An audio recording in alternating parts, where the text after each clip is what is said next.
Sapa munggah gunung aja wedi dalan rumpil yen mudhun udunono yen munggah den unggahi sapa wekasan cuap ing ati nungnang ningnang ningnang ningnung nungnang ningnang ningnang ningnung.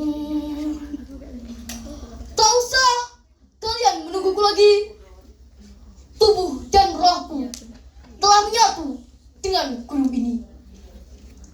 Sudah tahu cerita ini belum? Sabar ya. Assalamualaikum warahmatullahi wabarakatuh. Waalaikumsalam warahmatullahi wabarakatuh.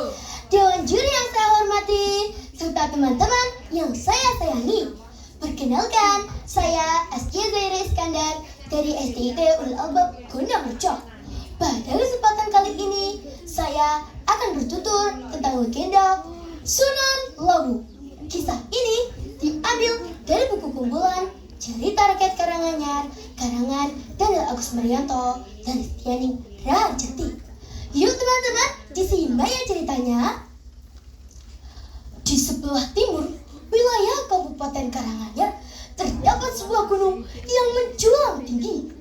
Dari kejauhan, gunung itu tampak tenang, penuh wibawa dan terkesan mistis. Gunung Lawu banyak dikunjungi oleh orang-orang dari berbagai kota. Mereka datang dengan berbagai tujuan. Ada yang sekedar rekreasi, menyalurkan hobi naik gunung. Ada juga yang meminta bantuan kepada roh penjaga gunung yang mereka sebut Sunan Lawu.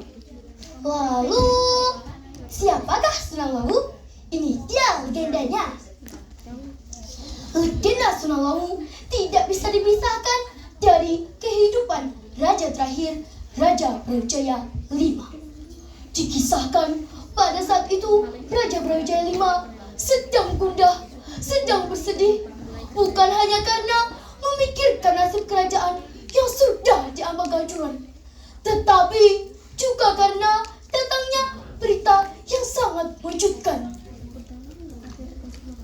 Benarkah berita yang aku dengar, Pak Manapati?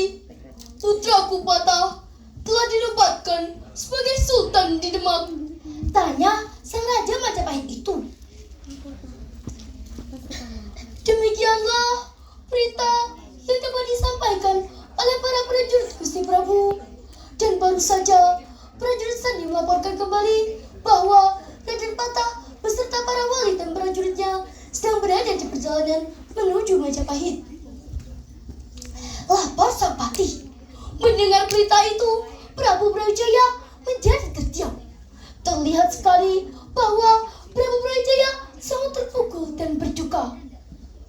Para senopati dan patih pun meminta izin kepada Prabu Brawijaya untuk menghancurkan pasukan Raden Patah. Izinkan kami untuk menghancurkan pasukan Dawat itu, Gusti Prabu.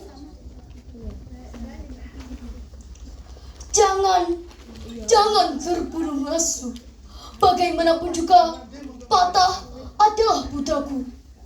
Masih ada waktu untuk aku memikirkan jalan keluar dari masalah ini, jawab sang Raja Majapahit itu. Dengan kepala tertunduk, Prabu Brawijaya memasuki sanggar pemujaan, meminta petunjuk dewata. Selagi Raja Majapahit bersemedi, para senopati dan patih pun diam-diam menyerang pasukan Raden Patah di luar kota Majapahit. Kita hancurkan pasukan Demak itu sebelum mereka memasuki Majapahit, teriak senopati Galah Biru. Tapi sayang, pasukan Majapahit harus menderita kekalahan yang hebat. Laporan kekalahan pasukan Majapahit membuat batin sang Prabu terguncang. Baginda tak kuasa berbuat apa-apa selain terdiam dalam hening. Prabu Prabu Brawijaya pun mulai mengerti pesan dari leluhur yang dijumpai dalam mimpinya. Anakku, zaman mulai berganti. Wahyu kerajaan mulai beralih ke barat. Relakan hatimu. Mengingat pesan itu, Prabu Brawijaya menjadi terhibur hatinya. Prabu Brawijaya membuat keputusan yang sangat mengejutkan dan berkata dengan tenang, "Kita menyingkir dan meninggalkan kerajaan." Tapi kita belum kalah, Gusti Prabu. Para senopati pun mencegah keinginan sang Prabu. Namun tak seorang pun dapat mencegah keinginannya. Prabu Brawijaya beserta para pengikut setianya pergi menuju ke barat. Sesampainya di Gunung Lawu, Prabu Brawijaya mulai bertapa, meminta petunjuk dewata. Setelah sekian lama bertapa, keanehan pun mulai terjadi. Prabu Brawijaya beserta raganya lenyap di puncak Gunung Lawu. Sayup-sayup, para pengikutnya masih mendengar suara sang Prabu. Bang bang wes rahino, bang bang wes rahino, srengenge muncul, sunar sumambura, bang bang wes rahino. Tak usah kalian menungguku lagi. Tubuh dan rohku telah menyatu dengan gunung ini. Maka panggillah aku Sunan Lawu dan aku akan menolong. Nah teman-teman, sejak saat itu Prabu Brawijaya dikenal sebagai Sunan Lawu yang menguasai bangsa jin di kawasan Gunung Lawu. Teman-teman, kira-kira apa ya pesan dari cerita ini? Pesan dari cerita ini adalah kemuliaan hati Prabu Brawijaya V. Prabu Brawijaya V rela menjadi pelarian perang daripada berperang dengan putranya sendiri.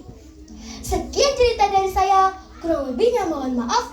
Wassalamualaikum warahmatullahi